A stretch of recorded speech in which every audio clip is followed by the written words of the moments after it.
And the program and the certification isn't for everyone. But before you can form an opinion, you really have to understand and know what the program is and what we're trying to achieve. Welcome to another episode of the Mapscaping Podcast. My name is Daniel, and this is a podcast for the geospatial community. My guest on the show today is Tony Speechy. He is the Executive Director of the GIS Certification Institute, and today on the podcast we're talking about being certified as a GIS or geospatial professional. So if you're not familiar with the idea of GIS certification, Tony's going to talk about what it means to be a certified GIS professional or geospatial professional.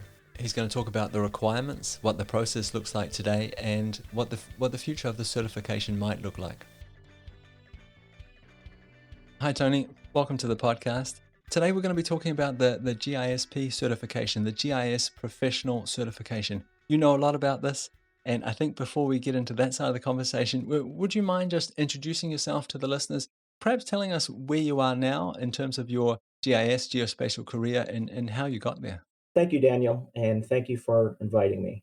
It's an honor to be here. My name is Tony Speechy, and I am the Executive Director of the GIS Certification Institute, or GISCI. I'm fairly new to this role. I've been in this role a couple months, and it represents a new career for me. I recently retired from the Missouri Department of Conservation, where I began my GIS career the old school way, using command line ArcInfo. The Department of Conservation, I started a GIS program and was able to foster it into an enterprise program for all the users within our agency. While I was busy doing that, I was also very heavily involved in geospatial coordination throughout the United States. So I was active in a number of different groups, including the National States Geographic Information Consortium, as well as the Coalition of Geospatial Organizations. All of those organizations worked with the federal government on GIS policy and GIS programs for the nation. And while I wasn't doing that, I was busy as a volunteer firefighter and a member of Missouri Task Force One. Missouri Task Force One was one of the very first task forces in the United States Urban Search and Rescue System to use GIS on deployments. And indeed, we were using GIS back in the World Trade Center deployment in September of 2001. And so I'd like to think I've had a pretty fulfilling life using geospatial, not only as a career, but also in my volunteer opportunities. So what made you want to get involved with the GIS Certification Institute? What was the draw to that? Why was that interesting for you now in your career? It was an opportunity that came to me towards the end of my career with the Department of Conservation, and I was eligible to retire, which I took advantage of that opportunity so I can start a new career. The biggest interest for me was I was initially not 100% supportive of the GISP program. But as I began to learn more and as I obtained my GISP, I realized the value of this to our professional society. And when the opportunity became available for me to be the executive director, I jumped on it because I think it tied together a lot of the activities that I have done in my previous careers in trying to move the geospatial forward for the profession. This is an absolute perfect segue into my next question, which is a very obvious one, but I think it's going to be a good starting point for this conversation. If you had to describe the GISP to someone who'd never heard of it before at a cocktail party, well, how would you describe it? I would describe the GISP certification as a demonstration of one's commitment to the behaviors that enrich our geospatial profession. It's an indication that somebody wants to be more than just a very simple worker, but somebody that wants to be a part of our community and help it move forward. And perhaps you could tell us about the process. So let's say that sounds great. I want to do this. I want to enrich our profession. I want to be more. I want to be an advocate for GIS, geospatial. And I've decided, hey, that this GISP certification is for me. What does the process look like? The process for becoming a GISP is very similar to most professional certifications. There's really three components. One is that you apply and submit a portfolio which details your professional experience, your contributions to the profession, and your educational background. The second piece is to pass a geospatial exam that we administer. And then the third piece is to read, understand, and commit yourself to an ethics statement that all GISPs are required to abide by. So perhaps we could start with this examination first. Do I need to understand how a specific piece of software works to do this, to take part? Or is it software agnostic? The exam is a technology agnostic tool that we use to measure the competency level of the geospatial professionals across the entire industry. You do not need to have specific knowledge of any software program in order to be successful in taking the test. Can you give me an idea of some of the things you're wanting to test in the exam? The exam itself is based off of a blueprint that is created every 3 to 4 years. And that blueprint looks at what is current in the geospatial industry. The current blueprint that we're using has questions from 45 different subject areas that can be broken down into 10 conceptual areas. So we're really looking at basics of the industry, and those include conceptual foundations and fundamentals, cartography, visualization, data acquisition, manipulation, and analysis, database design and management, application development, system design, and professional practice. The exam itself is written for somebody that's had at least 4 years of experience in the geospatial field. So it really keys on knowledge as well as knowledge acquired through the profession. This might be a silly question, but when I was at university, for example, and you were studying for an exam, there was required reading, right? So we had been studying and practicing for the exam before we go to it. Is there something I can do to practice for this exam? There are a lot of things that you can do to practice for this exam. Probably the simplest thing to do is to go to our website and download the blueprint. The exam blueprint gives you a detailed listing of all the different subject areas that you need to learn from. And so that blueprint provides you a map in which you can direct your studying. We also offer an online practice exam, which is a little bit shorter than the actual exam itself, and it is also a tool that you can use to first evaluate your knowledge.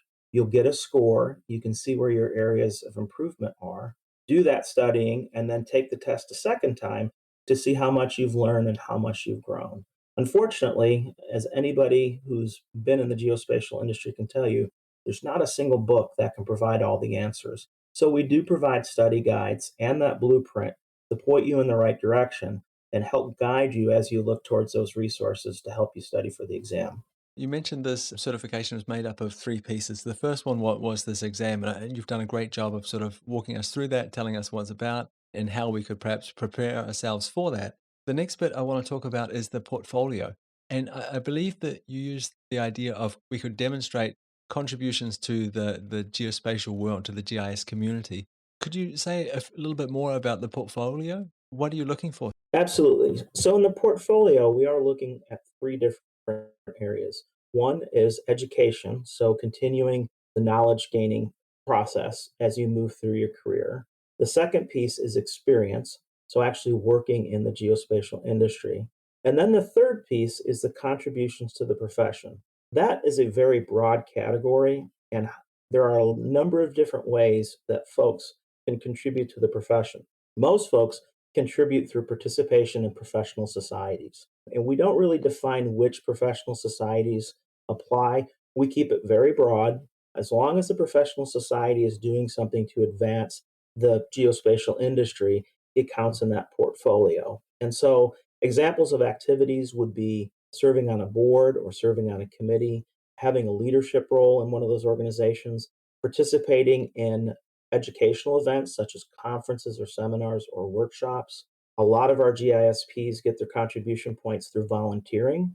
There are a number of very successful volunteer GIS programs and a lot of opportunities for folks to volunteer at the local level and provide their GIS skills to a group or an organization as a service. And indeed, most of our folks are involved at some level in volunteering, at some level in participating in professional societies, doing any type of academic activity, posters, data sharing, presentations, the like. Again, the idea is you're going to give back part of your time to our profession and the community to help spread the use of geospatial and to help enrich our profession and society. Would making contributions to open source software projects, would they count for this? Absolutely. Again, the whole point of the GISP is to advance our profession. And so if you're contributing to open source software, that would absolutely count as a contribution.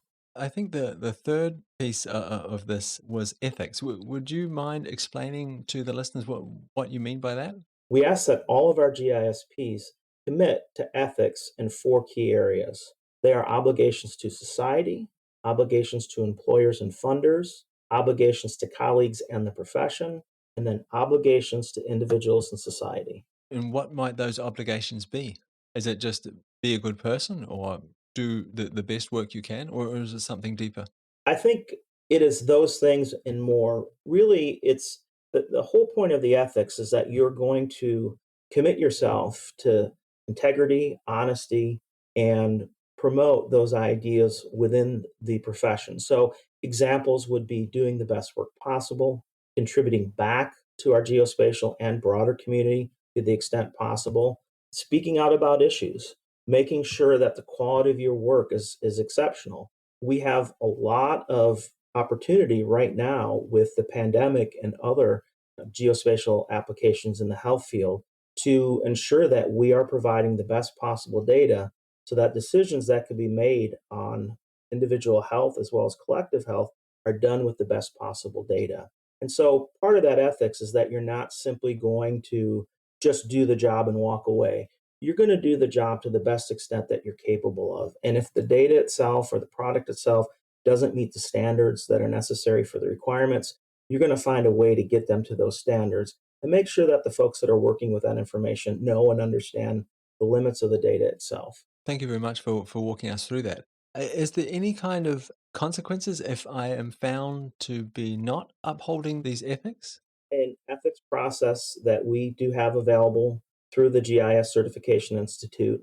If somebody brings a complaint against an individual and against their ethics, that complaint is brought forward to a panel that will review the complaint and the information associated with it.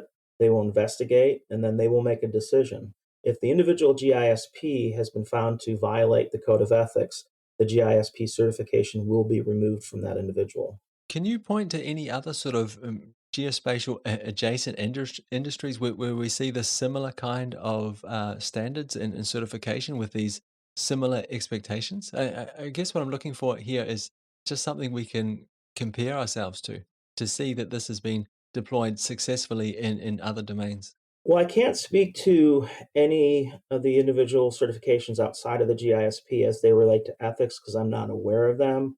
I can say that within the surveying community, which is in the United States a professional licensure, there is a legal obligation to uphold the principles and the responsibilities of a land surveyor. And so, in this particular case, if they are negligent in their work, they can face some type of legal ramification for what they've done. Because surveyors are licensed in the United States, again, that is a legal type of licensure and professional achievement. We do not have licensure, we have certification with the GISP program. And so there is not a legal obligation, which is why we put in that ethical statement. There is no legal obligation to a GISP, but there is an ethical obligation that we expect all GISPs to abide by. So we talked about the exam, we talked about the portfolio, and we talked about the ethics side of things. When I'm in the process, going through this process, do I have an understanding how long the process is? Is it transparent? Can I see where I am at the moment? If I fail along the way, do I get feedback? Will you tell me I didn't pass because of, these mistakes, or we were looking for this in your portfolio and we didn't see it? I guess generally what I'm asking, how transparent is the certification process? We try to be as transparent as possible. With the portfolio itself, we're not going to fail you on the portfolio. If something's missing or you don't have enough points, we're just going to work with you one on one to make those changes and make sure you get everything in there correctly. Again, we've never really had anybody not get the portfolio requirement done. And the portfolio is put into a web page where you can actually go and add to your existing portfolio and see the history at any point. So everything you put in that portfolio is available to you online 24/7. With the exam, when folks take the exam, it takes about 4 weeks before they get the results back, which I agree is exceedingly long and agonizing for folks. But what we do is we actually apply what's called psychometrics to the exam. And we score each exam 3 separate times to ensure that it is properly scored and graded. Computers can and do make mistakes. This is a computerized process that takes place over hundreds of testing sites throughout the world. And so, what we do is we make sure that there are no errors in the testing and the scoring. And as part of that process, we're also always looking at our questions to make sure that they were properly asked and that the answers were proper. And so once we go through that process, we release the scores back to individuals. Anybody that passed will be notified, and then the folks that fail will receive a report. And what it does is it breaks down the report in those 10 knowledge areas and scores how everybody did. And so that provides you with an opportunity to see where you did well and where you didn't do so well.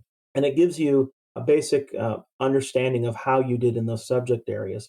So it provides a blueprint for you to go back and study. We do try to make this as transparent as possible. We do share all of the knowledge. The only thing we don't do is we don't actually share the scores of the exam itself with the exam takers. And that's an industry practice that we follow.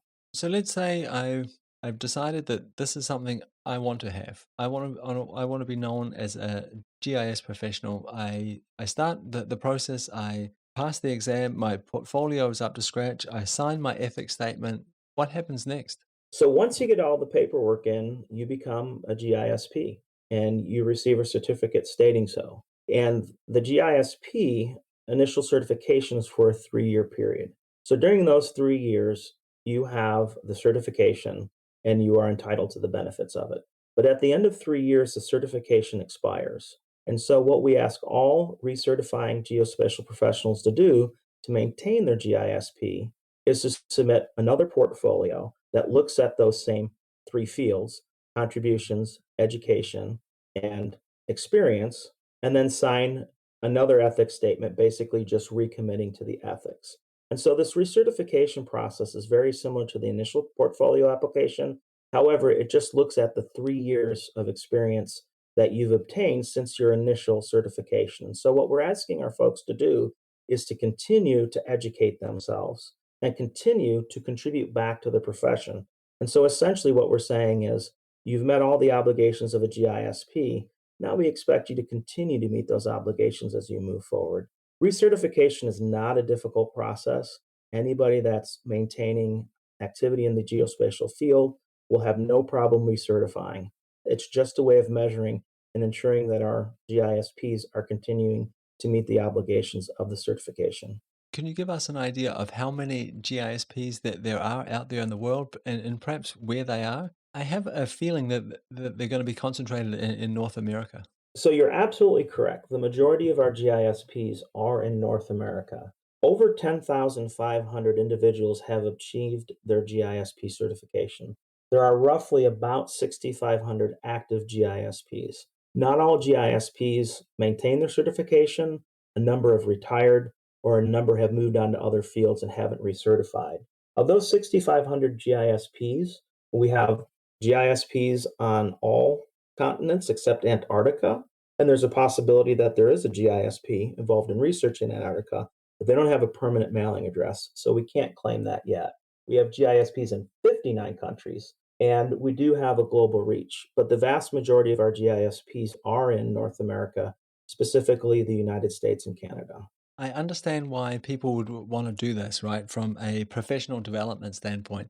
So I guess at some stage for a lot of us in our careers, we reach that point where perhaps we don't want to develop ourselves radically in a technical way. Maybe we're not interested in learning a new programming language or becoming a machine learning expert, but we want to develop, we want to move up instead of across, if that makes sense in terms of our career path.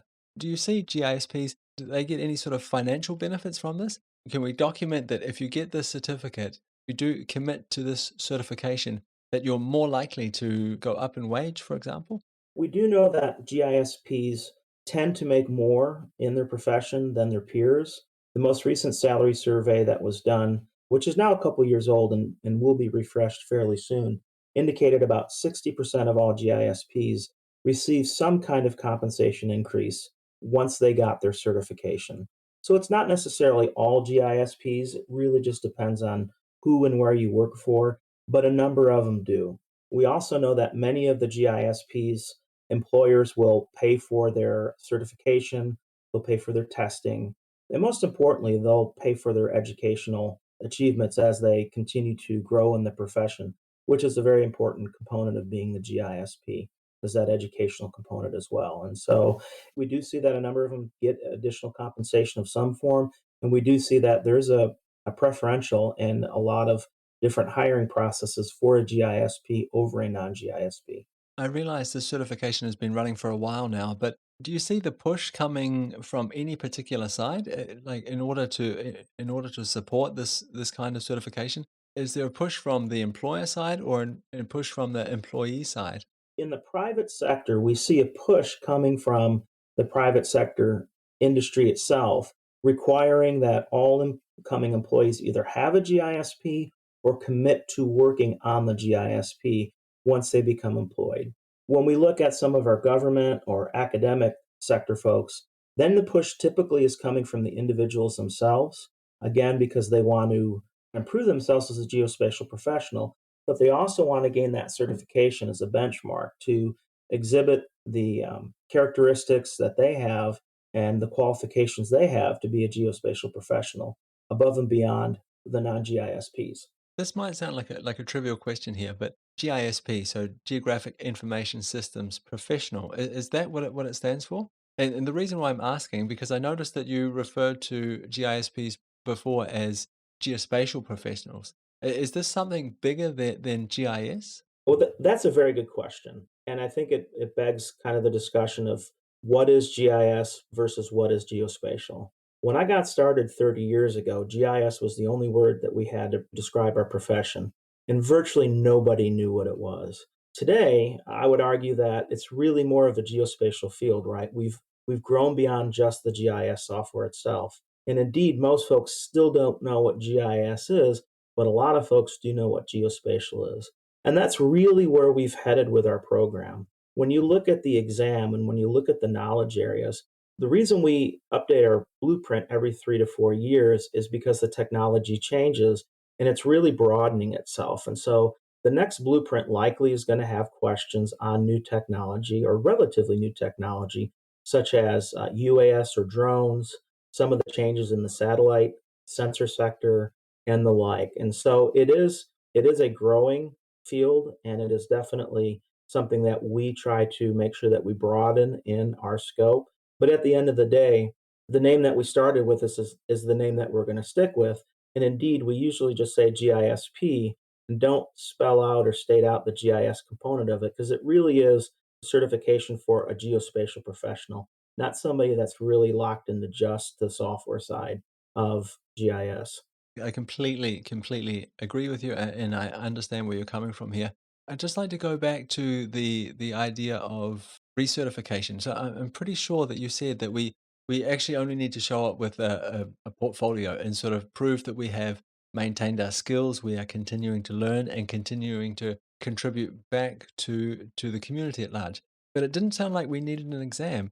And I thought it was really interesting before that you mentioned, and rightly so, that technology is changing really quickly. So you update this exam every 3 years. Do you think that you'll reach a point where you need to have people retake that exam every 3 years to sort of help document that they are keeping up with the advances in technology? It's a very distinct possibility that we would require an exam in recertification, but if we do that, I can promise you that we'll get beat up over it. The exam itself is very difficult. It is not insurmountable, and the majority of folks that take it do pass, but it is a very thorough and rigorous exam.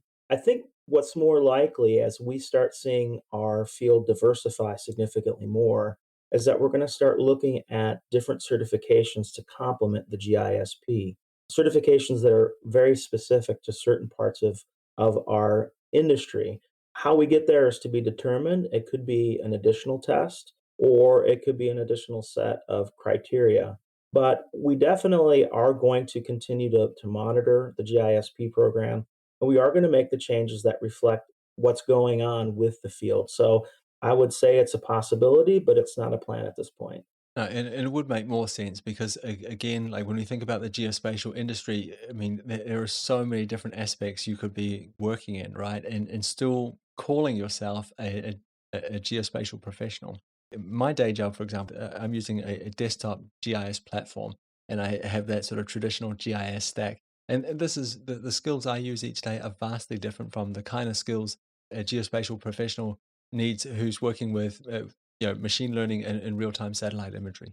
And I think one of the biggest challenges too is that as we mature in our profession, a number of us, myself included, have moved away from software use and hands on and moved into more of a governance role and more of a management role. And so when I took the test as a practice exam to help prepare for the exam that we were going to administer this summer, I did very well on a number of the questions because they are all conceptual, foundational questions based on information and knowledge that I gained very, very early in my career. So a lot of things surrounding conceptual foundations and fundamentals, acquisition, cartography, and the like. But where it becomes more challenging is, for instance, programming. And there is a section and there are questions on programming. But if you're not actively programming, it makes it a little more challenging to try to take an exam every 3 years in that field. And so that's where I think the specializations are really going to probably come into focus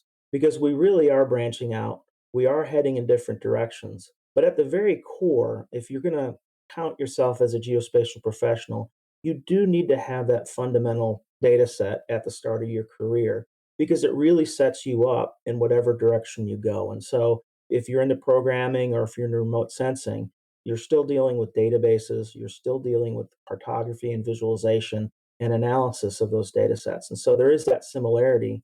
But again, especially within the remote sensing community, we've gone from Landsat and Spot as our primary platforms to literally dozens, if not hundreds of different sensors and sensors types that continue to grow. And it's really going to change our field. And so not everybody's going to keep up with that particular facet. Not everybody keeps up with drones and not everybody keeps up with programming, but we all do kind of have that central core, and that's what we want to maintain at least initially in the process. If we come back to the GISP, the GIS professional certification here, what does the future of this look like? I mean, do you feel like it's got enough momentum now that it's going to continue growing by itself? Or are you actively out there lobbying for this, marketing for this? So the GISP program is growing organically, and we're very happy for that, and we're going to continue that process. But in the last year, we've started to move the GIS Certification Institute into a more strategic role while we maintain the existing certification process. And so we're bringing on additional full-time staff.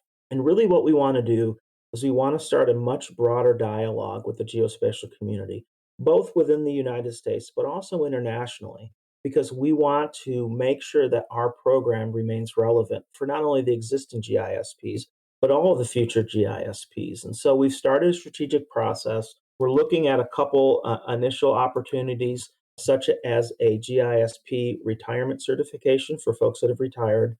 We're looking at providing a designation for employers that are very proactive when it comes to the GISP program and their staff. And those are some things that we're working on right now.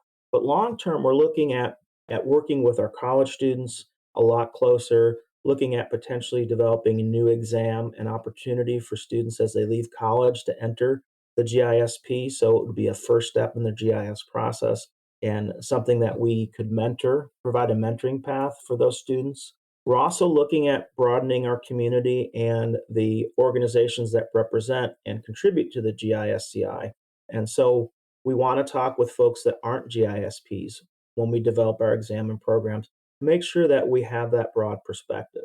Even though we're a certification institute and we're very small, we don't want to isolate ourselves from the geospatial community. We really want to be a part of it.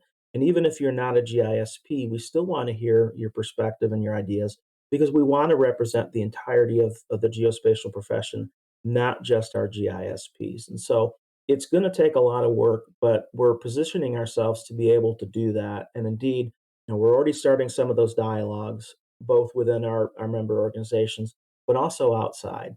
And long term, we really want to work with the international community, not only to bring the GISP out to folks that may not have heard about it, but to make sure that they are a part of the process, that our exams are written with the international community in mind, and that they are also part of our portfolio of GIS professionals, because that's really what's going to enrich our profession, is to make sure that we're representing all the different aspects of our field, but also all the different individuals. Tony, I think you've done an absolutely brilliant job sort of walking us through what this certification process looks like, the parts that involve. We talked a little bit about recertification and what the future of this might be like anyway. I'd like to sort of end addressing some of the pushback that I hear out there. So I have a feeling that when people think about this certification, a lot of people working in the industry already identify as a GIS professional. They are proud of the work that they do. They are enthusiastic about the projects and the technology that they're using, and they think of themselves as geospatial professionals. And I think when people first hear about the certification, they think, "What does this mean that my work isn't good enough if I don't have this? Can I not call myself or consider myself a GIS professional if I don't have this certification?" Would you mind talking to those kinds of pushbacks just for a second? Yeah, absolutely. I've heard those same things. And I think really our biggest enemy is ignorance. And I mean that really for all of us, not just the GISP program.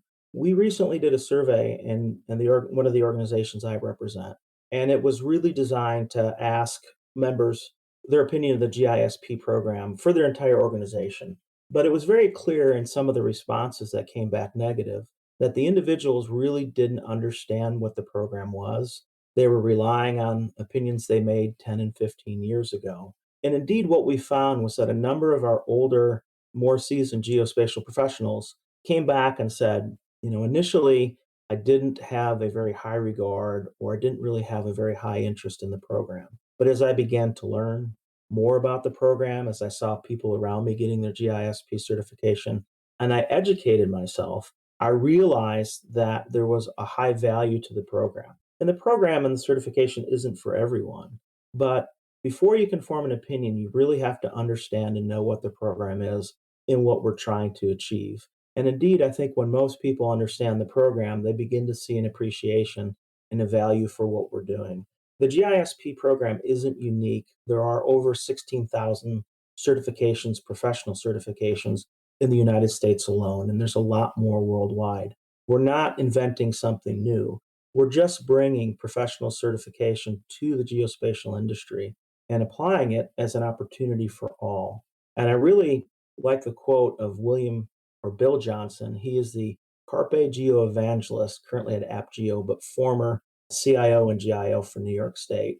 And he was one of the ones that was a skeptic. And again, as he began to learn, he saw the value. And one of the comments he made that I like to share with other folks is that he feels that the GISP program reinforces behaviors that enrich the profession. And I really think that's a good way to, to sell our program to the uneducated and the folks that don't know about it, because that's really what it is. It may not be right for you, but it's right for a lot of folks because it, again, brings value to our profession and it brings value to the individual. Thank you very much for that. I really appreciate you addressing that concern because again, this is something that I have heard again and again, and I have the feeling that people feel excluded. Right? They have their hard-won geospatial skills, knowledge that they've worked hard to gain, and then I think they have an idea that somebody's showing up with a certification and saying, "Actually, you still need to get through this one last gate before you can call yourself a geospatial professional." I think you can call yourself a geospatial professional if you are indeed a geospatial professional.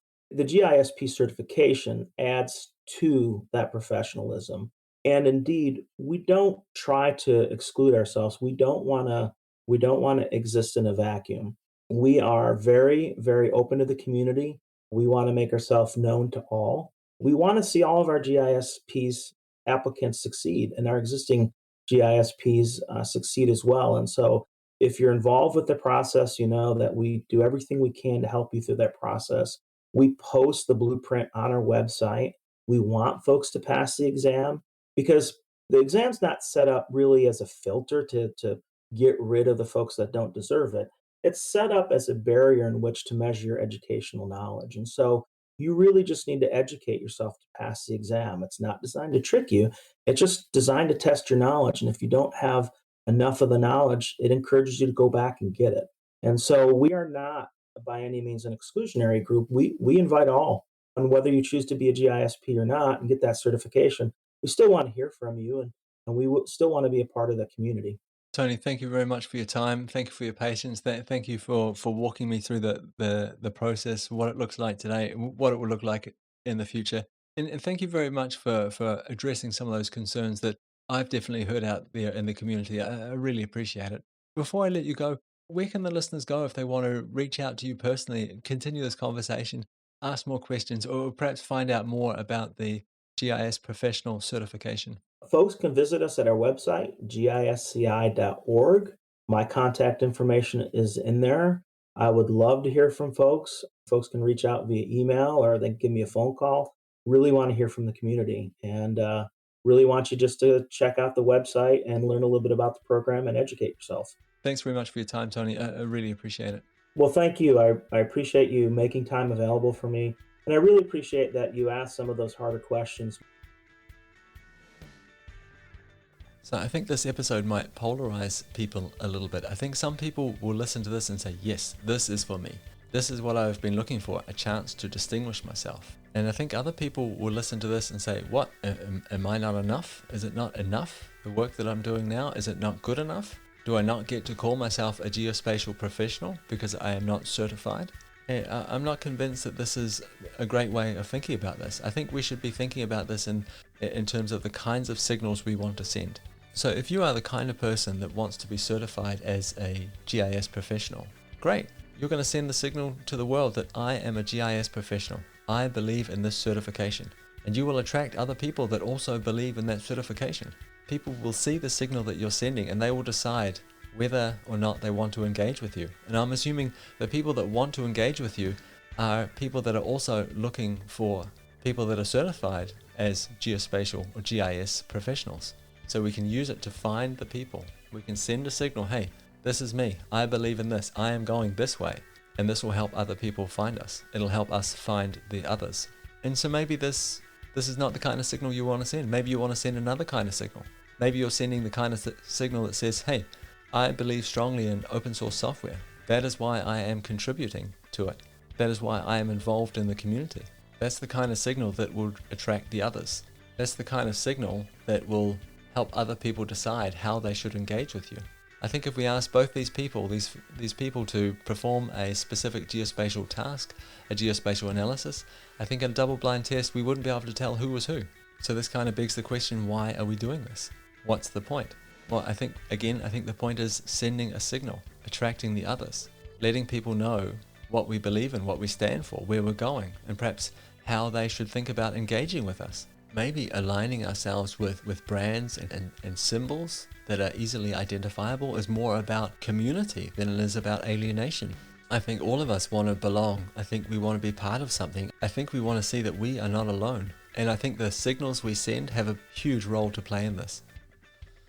That's it for me. That's it for another episode of the Mapscaping podcast. Thank you very much for tuning in all the way to the end. I really appreciate it. As always, you're more than welcome to reach out to me. You can find me on Twitter at Mapscaping, or there'll be a link in the show notes to my LinkedIn profile, and you're more than welcome to connect with me there. Any thoughts, concerns, feedback about the podcast are always welcome. Please feel free to reach out to me. I would love to hear from you. That's it from me. I'll see you again next week. Bye.